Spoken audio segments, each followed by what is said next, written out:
Hi நண்பர்களே! இனிமே நாம டெய்லியும் அனிமே சீரிஸ் பார்க்க போறோம். எல்லாமே ஷார்ட் அண்ட் ஸ்வீட்டா 1 மினிட்ல பார்க்கலாம். ஸோ இன்னைக்கு நம்ம ப்ளீச் எபிசோட் ஒன்று பார்க்க போறோம். இச்சிகோ குராசாகி 15 வயசு பையன். அவன் ஆத்மக்களையும் பேய்களையும் பார்க்கும் திறன் உண்டு. அவன் ஸ்கூல் படிக்கிறான். அவன் குடும்பத்தோட டிவி பார்க்கும்போது ஒரு சின்ன பொண்ணு ஆத்மா வருது.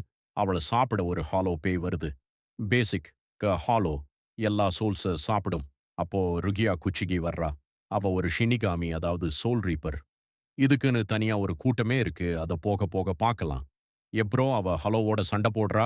பட் ஒழுங்கா சண்டை போட முடியாம அடிபட்டுடுது. ஆப்ரோ இச்சிகோ அந்த பொண்ண காப்பாத்த முயற்சி பண்றான். ருகியா அவன்கிட்ட சொல்லுறா, என் சக்திய எடுத்துக்கோ. அவளோட கத்தி கட்டானாவ வச்சு இச்சிகோவுக்கு முழு சக்தியும் குடுக்கிறா. இப்ப இசிகோ ஷினிகாமி ஆகி ஹலோவோட சண்டை போட்டு வின் பண்றான். அப்ரே ருகியா சொல்லுறா, நீ இப்ப சப்ஸ்டிடியூட் ஷினிகாமி. இதோட எபிசோட் ஓவர். நாளைக்கு பார்க்கலாம் பை. பை மறக்காக லைக், ஃபாலோ, சப்ஸ்கிரைப் பண்ணுங்க வரடா மாமே.